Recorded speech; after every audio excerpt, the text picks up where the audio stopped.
ആലപ്പുഴ മാന്നാറിൽ 15 വർഷം മുൻപ് കാണാതായ കല എന്ന സ്ത്രീയെ കൊന്ന് കുഴിച്ചുമൂടിയെന്ന സംശയം മൃതദേഹമുണ്ടെന്ന് സംശയിക്കുന്ന വീടിന്റെ സെപ്റ്റിക് ടാങ്ക് പോലീസ് തുറന്ന് പരിശോധിക്കുകയാണ്. ഇപ്പോൾ കസ്റ്റഡിയിലുള്ള ജിനു ഗോപിയെ പോലീസ് സ്ഥലത്ത് എത്തിച്ചിട്ടുണ്ട്.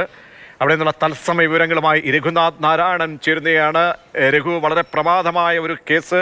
ആ സംഭവത്തിൽ നിർണായക വിവരങ്ങളിലേക്ക് മൃതദേഹമടക്കമുള്ള കാര്യങ്ങളിൽ വ്യക്തമായ സൂചന തന്നെ ലഭിക്കുകയാണോ? പ്രതികൾ ഇക്കാര്യത്തിൽ എന്തൊക്കെ നൽകുന്നു? അവരുടെയൊക്കെ തന്നെ സാന്നിധ്യത്തിലാണോ ഇപ്പോൾ മണ്ണ് മാന്തുന്നത്, സെപ്റ്റിക് ടാങ്കിൽ പരിശോധന നടക്കുന്നത്? എങ്ങനെയാണ് പുതിയ വിവരങ്ങൾ നൽകാൻ കഴിയുന്നത്? മാന്നാർ പെരമത്തൂർ സ്വദേശിയായ കലയെ 15 വർഷം മുൻപാണ് കാണാതാകുന്നത്. ഈ സംബന്ധിച്ച് ഭർത്താവ് അനില് പോലീസിൽ പരാതി നൽകുകയും ചെയ്തിരുന്നു. പിന്നീട് അന്വേഷണം കാര്യമായ രീതിയിൽ പോയില്ല.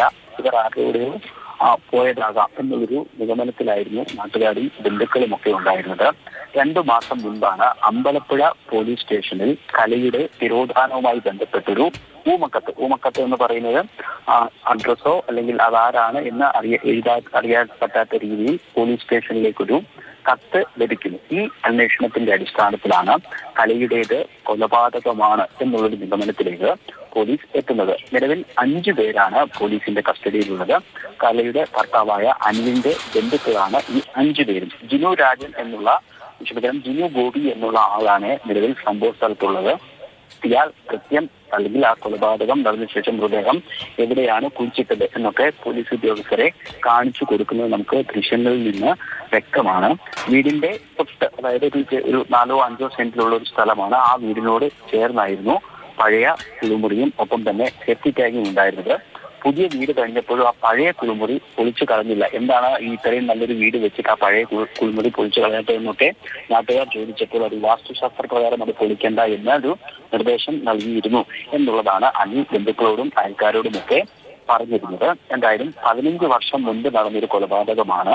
ഒരു പക്ഷേ ഇവിടെ തന്നെയാണ് മൃതദേഹം ഉള്ളത് എങ്കിൽ തന്നെയും മൃതദേഹത്തിന്റെ അവശിഷ്ടങ്ങളായിട്ട് എല്ലോ അല്ലെങ്കിൽ മുടിയോ നഖമോ ഒക്കെ മാത്രമേ ലഭിക്കാനുള്ള സാധ്യത ഉള്ളൂ. പക്ഷേ മറ്റൊരു കാര്യം കൂടിയുണ്ട്. നമ്മൾ ദൃശ്യത്തിലൊക്കെ കണ്ടതുപോലെ തന്നെ ഒരു പക്ഷേ മൃതദേഹം ഇവിടെ നിന്ന് മാറ്റിയിട്ടുണ്ടാകുമോ എന്നൊക്കെയുള്ള ഒരു സംശയം പോലീസിനുണ്ട്. ഇതുകൊണ്ടാണ് ഈ സംബന്ധിച്ചുള്ള കൂടുതൽ വിവരങ്ങൾ ഔദ്യോഗികമായി പോലീസ് പുറത്തുവിടാത്തത്. DYSP അടക്കമുള്ള ഉന്നത പോലീസ് ഉദ്യോഗസ്ഥരുടെ സാന്നിധ്യത്തിലാണിപ്പോൾ ആ സെപ്റ്റിക് ടാങ്ക് തുറന്ന് പരിശോധിക്കുന്ന ജോലികൾ നടന്നുകൊണ്ടിരിക്കുന്നത്. ഫോറൻസിക് വിദഗ്ധർ സ്ഥലത്തെത്തിയിട്ടുണ്ട്. ഞാൻ പറഞ്ഞതുപോലെ തന്നെ 15 വർഷമായതുകൊണ്ട് തന്നെ ഈ മൃതദേഹത്തിന്റെ എത്രത്തോളം അവശിഷ്ടങ്ങൾ ലഭിക്കും എന്നുള്ളൊരു സംശയം അന്വേഷണ ഉദ്യോഗസ്ഥർക്കും പോലീസിനും ഒക്കെ ഉണ്ട്. എന്തായാലും മൃതദേഹം വീണ്ടെടുക്കാൻ അല്ലെങ്കിൽ മൃതദേഹത്തിന്റെ അവശിഷ്ടങ്ങൾ വീണ്ടെടുക്കാനുള്ള ജോലികൾ ഇവിടെ മാന്നാറിൽ നടന്നുകൊണ്ടിരിക്കുകയാണ്. കലയുടെയും അനിലിന്റെയും പ്രണയ വിവാഹമായിരുന്നു എന്നുള്ളതാണ് നാട്ടുകാർ പറയുന്നത്. 2 പേരും വ്യത്യസ്ത ജാതിയിൽപ്പെട്ട ആളുകളായിരുന്നു. അതുകൊണ്ട് തന്നെ ബന്ധുക്കൾക്കൊക്കെ വലിയ എതിർപ്പായിരുന്നു ഇവരുടെയും വിവാഹത്തിന്. പിന്നീട് ഇവർ വിവാഹത്തിലായി ഒന്നിച്ച് താമസിക്കുകയും ഒക്കെ ചെയ്തെടുക്കുമ്പോഴേക്കും കുടുംബ പ്രശ്നങ്ങൾ ഉണ്ടായിട്ടുണ്ട്. അതിൽ നിന്നുണ്ടായ സംശയത്തിന്റെ അടിസ്ഥാനത്തിലാണ് കൊലപാതകം നടന്നത് എന്നുള്ളതാണ് പ്രാഥമികമായ വിവരം. ഇത് ഔദ്യോഗികമായ വിവരമല്ല. ഒരു പക്ഷേ ഞാൻ ഈ പറഞ്ഞതുപോലെ തന്നെ ചില സംശയത്തിന്റെ ഒക്കെ അടിസ്ഥാനത്തിലാണ് ഈ മൃതദേഹം വീണ്ടെടുക്കാനുള്ളൊരു ശ്രമം പോലീസ് നടത്തിക്കൊണ്ട് ഒരു പക്ഷേ ഈ സംഭവം അപ്പാടെ മാറാനുള്ളൊരു സാധ്യതയും ഉണ്ട്. അതുകൊണ്ടാണ് ചില സംശയത്തിന്റെ ഒക്കെ അടിസ്ഥാനത്തിൽ ഈ കേസിൽ ഈ ഊമക്കത്താണ് വളരെ പ്രധാനപ്പെട്ട ഒരു നിർണായകമായി മാറുന്നത്. കാരണം 15 വർഷം പിന്നിട്ട ഒരു സംഭവമാണ്. അപ്പോൾ ഈ ഊമക്കത്ത് അത് സംബന്ധിച്ച് എന്തൊക്കെ സൂചനകൾ പോലീസിന് ലഭിക്കുന്നുണ്ട്? ഈ കേസിലേക്ക് ഒരു പുതിയ തെളിവെന്ന നിലയിലൊക്കെ തന്നെ ഈ കത്ത് മാറുന്ന സാഹചര്യം, അതൊക്കെ സംബന്ധിച്ച് എങ്ങനെയാണ് ഇപ്പോൾ പോലീസ് നമ്മോട് പങ്കുവയ്ക്കുന്ന കാര്യങ്ങൾ? പോലീസ് ഔദ്യോഗികമായി ഈ സംബന്ധിച്ച് യാതൊരു വിധമായ വിവരങ്ങളും പങ്കുവെക്കുന്നില്ല. ഒറ്റ കാര്യം മാത്രമേ അവർ സ്ഥിരീകരിച്ചിട്ടുള്ളൂ. അവർക്കൊരു ഊമക്കത്ത് ലഭിച്ചിരുന്നു. മാന്നാറിലെ കല എന്ന യുവതിയുടെ തിരോധാനവുമായി ബന്ധപ്പെട്ട് അവരെ കൊന്ന് വീടിന് സമീപം കുഴിച്ചു മൂടി എന്നുള്ളൊരു ഊമക്കത്ത്, അഡ്രസ് ഒന്നുമില്ലാത്തൊരു കത്ത് പോലീസിന് ലഭിച്ചിരുന്നു. അതിന്റെ അടിസ്ഥാനത്തിൽ പോലീസിന് ലഭിച്ചിരുന്നു. അതിന്റെ അടിസ്ഥാനത്തിൽ പോലീസ് അന്വേഷണം നടത്തി. കൊലപാതകത്തിനുള്ള എന്തെങ്കിലും സാധ്യത കലയുടെ തിരോധാനത്തിലുണ്ടോ എന്നാണ് ആദ്യം പരിശോധിച്ചത്.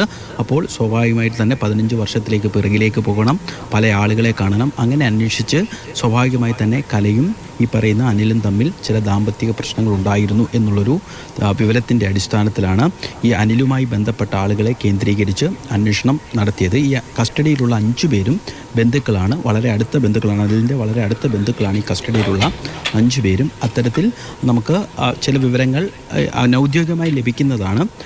ഈ കലയുമായി ഈ 5 പേരും ചേർന്ന് കുട്ടനാട്ടിലൊക്കെ ഒരു ഉല്ലാസയാത്ര പോകാനായി കൂട്ടിക്കൊണ്ടു പോയി എന്നുള്ളതാണ് പ്രാഥമികമായി നമുക്ക് ലഭിക്കുന്ന വിവരം. അങ്ങനെ അവിടെ പോയി കള്ളിഷാപ്പിലൊക്കെ കയറി നല്ലപോലെ ആഹാരം കഴിച്ച് തിരിച്ച് കാറിൽ മടങ്ങി വരുമ്പോൾ ഷാൾ ഉപയോഗിച്ച് കഴുത്ത് ഞെരിച്ച് കൊന്ന് ഇതിനുശേഷം അനിലിൻ്റെ വീട്ടിൽ തന്നെ കൊണ്ടുവന്ന് കുഴിച്ചു മൂടി എന്നുള്ളതാണ് അനൗദ്യോഗികമായ വിവരം. ഇത് ഔദ്യോഗികമായൊരു വിവരമല്ല, ഒരു സ്ഥിരീകരണമല്ല. എന്നാൽ ഇങ്ങനെയും ഒരു കാര്യം സാധ്യതയുണ്ട്, ഒരു പോസിബിലിറ്റിയാണ് പോലീസ് ഉദ്യോഗസ്ഥർ പറയുന്നത്.